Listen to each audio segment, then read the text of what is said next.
À Assoumbène Thioub, soir d'info, seconde partie qui reçoit Dr Abdoulaye Niane. Merci docteur d'avoir répondu à notre invitation. Merci, tout le plaisir est moi d'être là cet après-midi. Bonsoir Pape Djibril. Bonsoir Binta. Vous êtes en effet le nouveau président de la coalition Jotna. C'est quoi d'abord Jotna? Jotna, c'est le nom de notre coalition qui fait suite à la coalition Sonko président qui avait porté la candidature du président Ousmane Sonko à la dernière présidentielle. Après cette belle aventure, nous avons jugé utile de continuer à présenter aux Sénégalais un programme et une équipe. C'est ainsi qu'on a mis sur pied la coalition Jotna qui a travaillé pendant plus d'une année à rassembler tous ceux qui gravitaient autour justement de la belle candidature d'Ousmane Sonko. C'est ça Jotna, c'est-à-dire il est temps de changer ce pays, il est temps d'avoir de nouveaux leaders, de nouvelles perspectives et un nouveau Sénégal. Jotna a quand même connu beaucoup de départs. Qu'est-ce qu'il explique? Oui, effectivement, il y a eu un malaise depuis le départ. Vous savez, le champ politique est un champ plein de remous. C'est un champ dynamique, parfois heureusement dans le bon sens. Mais aussi, parfois, malheureusement, c'est des contraintes subjectives, plutôt. Et Jotna n'a pas résisté à ça. Ça a été peut-être la maladie de l'enfance. Mais on a travaillé à avoir des textes clairs, une stratégie claire pendant une année. Et ces remous n'ont pas eu l'effet escompté. C'est-à-dire que Jotna est resté. C'est vrai qu'il y a des parties importantes qui sont parties. Mais nous sommes restés, nous avons tenu la dragée haute. Et aujourd'hui, je pense que les Sénégalais voient plutôt une équipe debout, qui se bat, qui propose de vraies solutions pour le Sénégal et qui a montré ce week-end dernier, avec le départ du président Bruno D'erneville, qui a montré un autre visage de la pratique politique au Sénégal, un visage fait de changement, de dynamisme, et mes camarades m'ont fait l'honneur de me porter à la tête de la coalition. Alors, est-ce qu'au sortir de l'élection présidentielle 2019, un bilan a été fait de votre compagnonnage dans cette grande coalition? Oui, on a fait un bilan et effectivement, le président Ousmane Sonko, qui était le capitaine de l'équipe, avait tenu à ce qu'on fasse un bilan financier, un bilan politique, des activités qui ont été menées, bilan fait et présenté à l'occasion. Ce qu'on a constaté, c'est que le message a été largement entendu dans le Sénégal. On a visité toutes les contrées et on a présenté surtout une nouvelle ligne politique basée sur le patriotisme, sur la transparence, la bonne gouvernance, l'état de droit, la participation, etc. Des concepts qu'on brandit de temps en temps, mais dont la classe politique actuelle a du mal à habiller. Et nous avons habillé dans notre programme tous ces concepts. Donc, ça a été entendu. Maintenant, nous avons eu des obstacles majeurs, surtout sur le plan de la mobilisation du budget pour faire notre campagne électorale. Alors, c'était une coalition électorale ou bien est-ce que vous envisagiez de continuer l'aventure en prélude aux prochaines joutes électorales? C'était une coalition Sonko président était une coalition électorale. Mais après cette coalition électorale, la coalition Jotna a tiré toutes les leçons pour mettre en place une coalition politique, c'est-à-dire une coalition bâtie sur le moyen et long terme. Avant le départ de PASTEF ou bien après le départ? Avant le départ de PASTEF. C'est-à-dire que c'est cette coalition qu'on a bâtie ensemble, qu'on a appelée une coalition politique, avec tous les documents qui existent, qui sont datés. Nous avons voulu continuer l'aventure en étant ensemble. Qu'est-ce qui s'est passé entre-temps? Pourquoi le départ de Boubacar Camara, de Ousmane Sonko et autres? Pour vous répondre franchement, sans embâche, je dirais qu'il y a eu un échec de notre ambition d'aller ensemble. Ce qui s'est passé, c'est que peut-être il y a eu un manque de confiance par rapport à la ligne qui a été tracée. Certains ont pensé qu'il y avait des discussions avec l'État à la veille du remaniement ministériel. Rupture de confiance. Rupture de confiance. Maintenant, ce que je dois aussi préciser, c'est qu'il y a eu beaucoup de frictions et de dysfonctionnements qui ont fait le lit justement de beaucoup de soupçons, avant même qu'il y ait eu l'accélération de la veille du remaniement. Donc, la coalition était déjà assez infectée par le virus de la suspicion. Maintenant, ça c'est la pratique politique au Sénégal. Malheureusement, ça se bâtit plus autour de l'aura d'un leader que par rapport à un projet de société. Et nous croyons plus au projet de société qu'à la personnalité d'un leader. Comment justement Jotna va relever le défi de l'unité et de l'adhésion à la coalition dans un contexte où l'opposition est complètement éclatée, la plupart même ont rejoint le camp présidentiel? Madame, votre question est importante.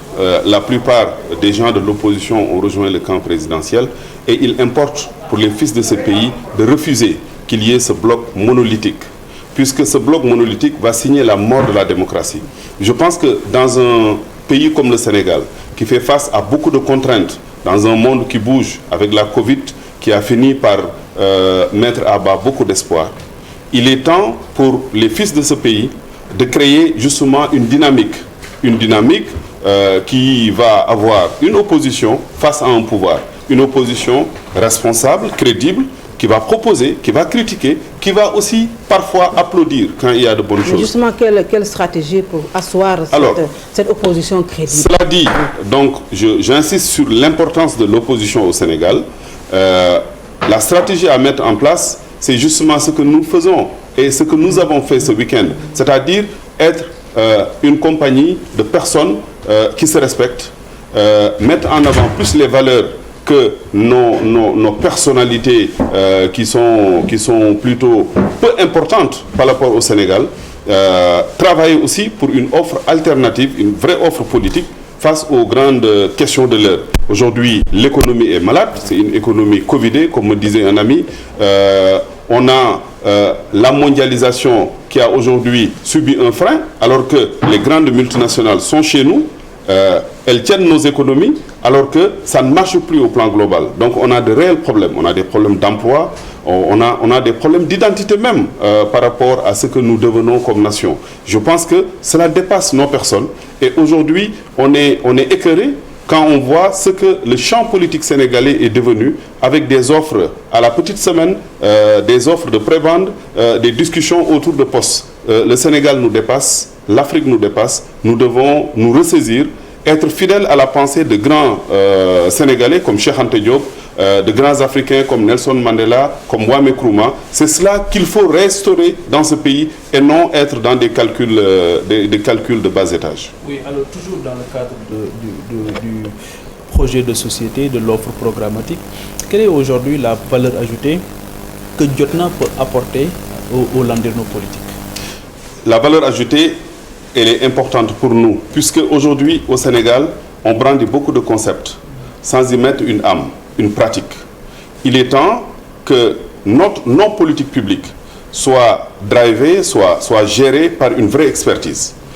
Dans Jotna, vous trouverez des ingénieurs, des hauts fonctionnaires, des instituteurs, etc.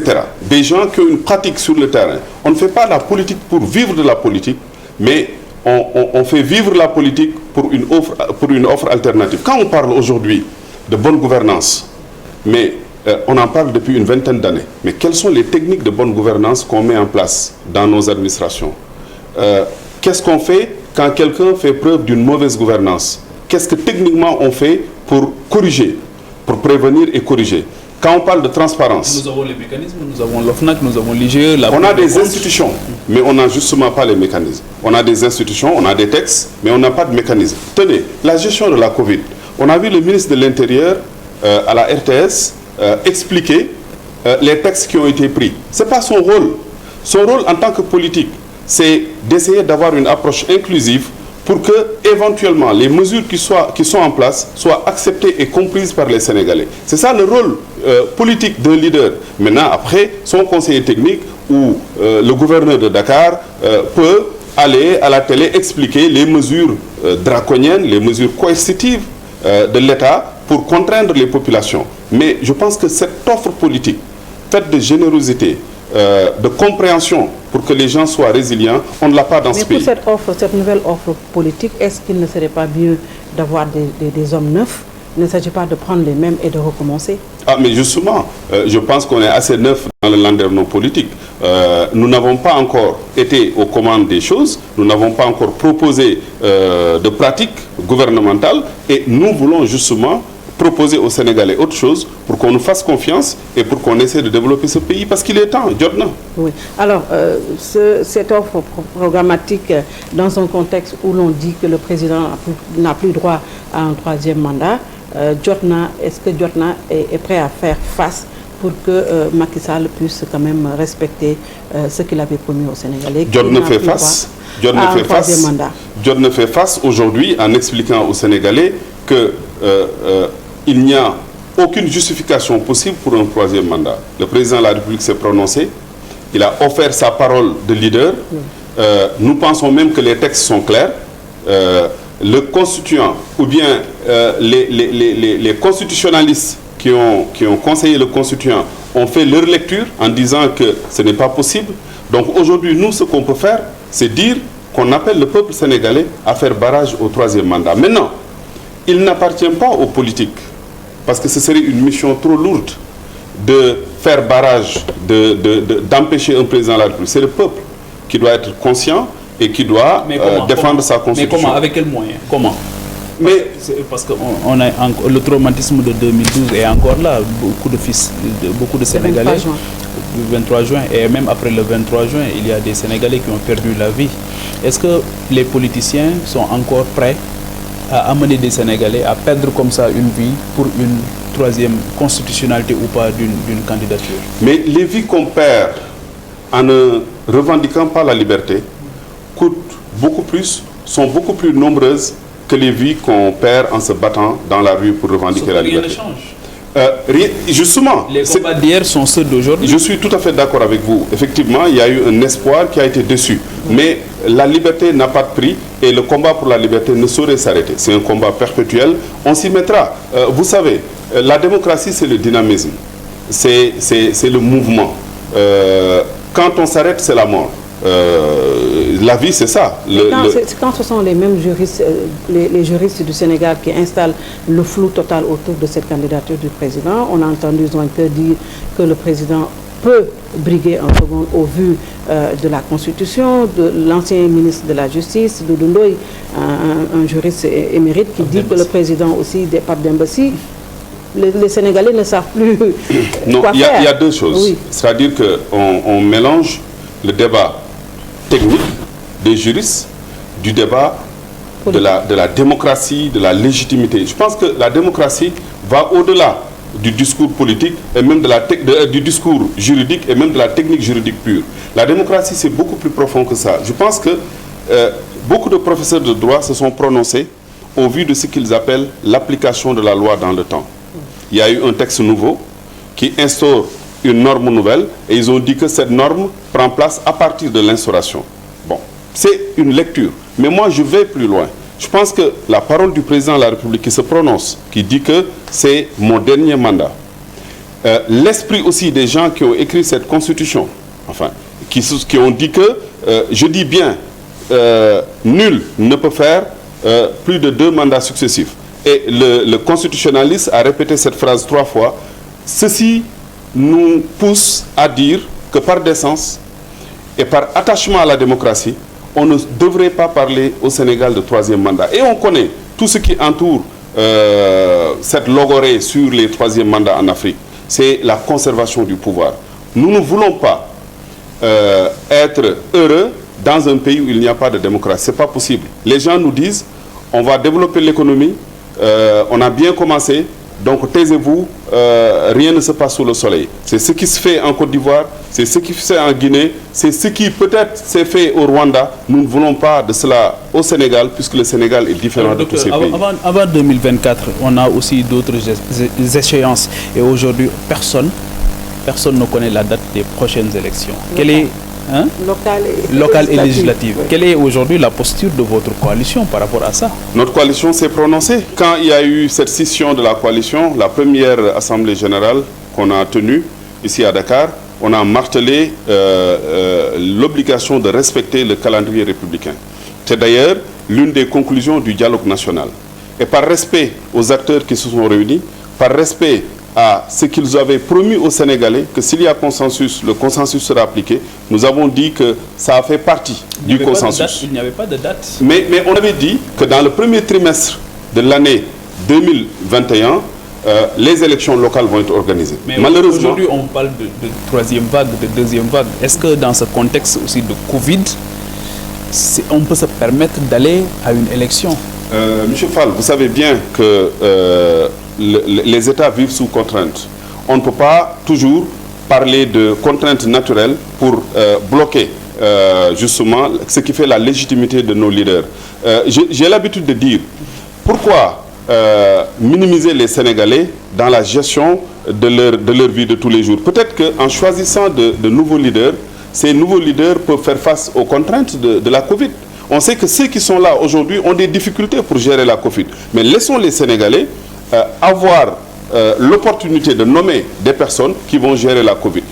Les Sénégalais vont mieux accepter d'ailleurs toutes les prescriptions que ces nouveaux élus feront sur eux. Comme le président a changé d'équipe. Oui, justement, c'est ça. Il faut changer, il faut laisser les Sénégalais changer. Je pense que la respiration d'une démocratie, c'est le changement de ceux qui sont élus. Comment l'amener aujourd'hui à respecter ce calendrier républicain? Parce qu'on a vu aussi que depuis 2012, on a cette difficulté de respecter le calendrier républicain. Mais qui, justement, pour amener le président à respecter le calendrier électoral, est-ce qu'il n'a pas réussi quand même à réduire l'opposition à sa plus simple expression? Il avait dit, et je pense qu'il l'a même fait, parce qu'il est en train de dérouler son agenda comme il veut. Il est en train de dépouiller l'Assemblée nationale de tous ses pouvoirs. Quand on a entendu hier Zoinke sur la 2STV dire que l'on ne s'étonne pas si le président prend un décret quand même pour complètement supprimer l'Assemblée nationale. Tous les pouvoirs sont en Bon, franchement, là, je ne l'ai pas entendu, mais ça me donne des frissons. Oui. Et quand même, au Sénégal, il ne faut pas qu'on laisse à des pyromanes le soin de nous dicter ce que sera notre pays. Il y a des combats qui se sont menés, M. Fall l'a rappelé tout à l'heure, des gens sont morts. La démocratie a un prix. Nous avons participé à ce combat. Moi, lorsque le policier Fodé était tué à la place de l'Indépendance, j'étais là-bas le soir avec le professeur Ibrahim Fall, qui nous écoute peut-être. Et Mamadou Diop. Et Mamadou Diop.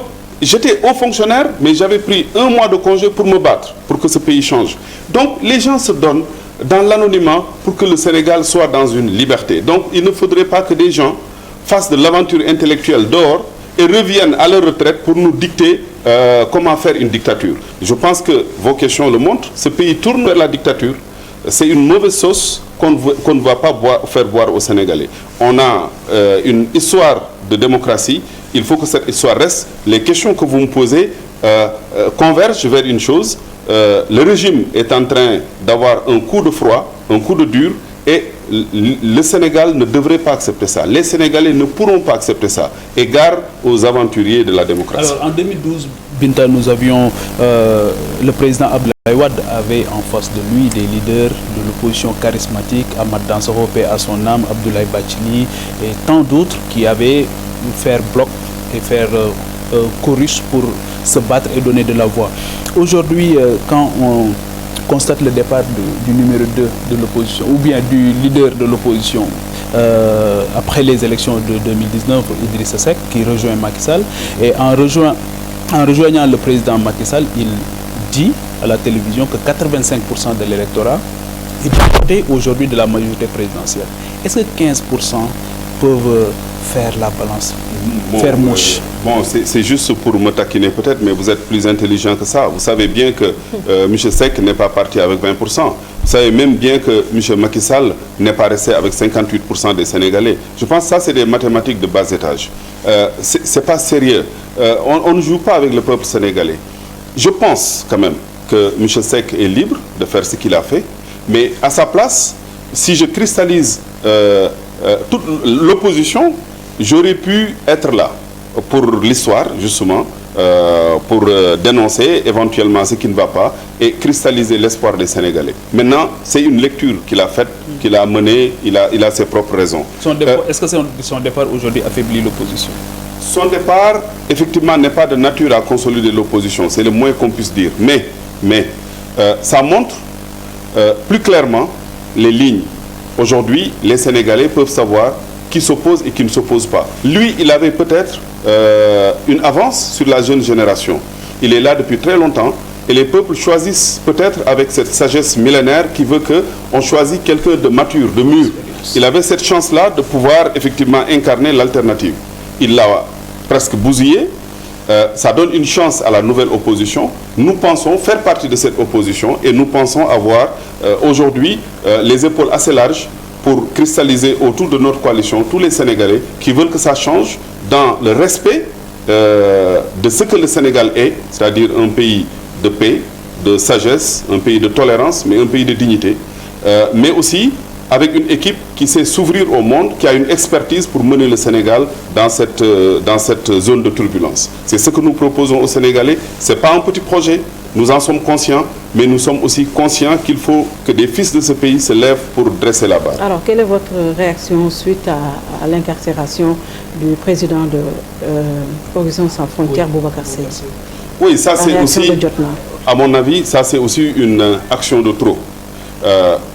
Les coups sur l'Assemblée nationale, l'absence de calendrier républicain, les décrets à la petite semaine pour restreindre les libertés publiques, quelqu'un qui parle, on le coffre, tout ça fait partie d'une panoplie de mesures que les Sénégalais regardent. Qui fait peur, qui cherche à un régime qui fait peur, un régime qui prend justement un visage de monstre. Et c'est dommage pour le Sénégal. Au-delà de l'indignation, qu'est-ce qu'il faut faire? Parce que là, il a pris même la place de l'opposition en dénonçant déjà, parce que sa posture c'était par rapport à l'immigration clandestine, que l'Union européenne injectait beaucoup d'argent et qu'il n'y avait pas d'effet immédiat. Les effets escomptés ne sont pas au rendez-vous. Qu'est-ce que vous faites, vous, en tant que politique, leader politique, au-delà de l'indignation? Vous savez, nous, notre rôle, c'est pas forcément d'aller dans la rue et de dire aux chars venez sur nous, si vraiment c'est le sens de votre question. Ce qu'on peut, c'est mettre entre parenthèses peut-être nos petites ambitions, ne pas rester dans les bureaux, laisser nos familles à la maison et être dans les plateaux de télévision, être dans les rassemblements, dénoncer. Les lanceurs d'alerte sont à protéger. Oui. Et d'ailleurs, pour un peu reprendre la question de Pape Djibril Fall, en fait, il n'a pas fait ce que l'opposition aurait dû faire. Il est dans son rôle en tant que Sénégalais digne, qui porte un message. Aujourd'hui, quand même, il y a des rassemblements qui se font autour de Nyolank. Nous faisons partie de la plateforme. Nous avons adhéré durant notre Assemblée générale. Nous avons marqué notre adhésion. Ils sont venus vers nous. Nous avons marqué notre adhésion. Le pays se recompose. Qui a aussi connu un éclatement tout à l'heure. Oui. Bon, je n'étais pas au courant, mais ça c'est le dynamisme, comme je dis. Espérons qu'ils vont se retrouver. Moi, je n'ai pas de problème pour les scissions, les fusions et les recompositions. La démocratie, c'est cela. Ceux qui ont des problèmes avec une multiplicité d'idées, c'est ceux qu'on a en face, qui pensent que le bloc monolithique fera du Sénégal un pays de progrès. Ils se trompent et je pense qu'il est temps de penser le Sénégal comme une multiplicité et d'essayer de gérer cette multiplicité dans la compréhension. Si on pense qu'on pourra mettre tout le monde au pas, malheureusement, on est dans le mauvais sens de l'histoire. Très bien, merci beaucoup, Dr Abdoulaye Niane. Je vous remercie. Je rappelle que vous êtes le nouveau président de la coalition Jotna. Merci Pape Djibril. Merci Binta. Merci également à vous d'avoir suivi et à demain, Inch'Allah.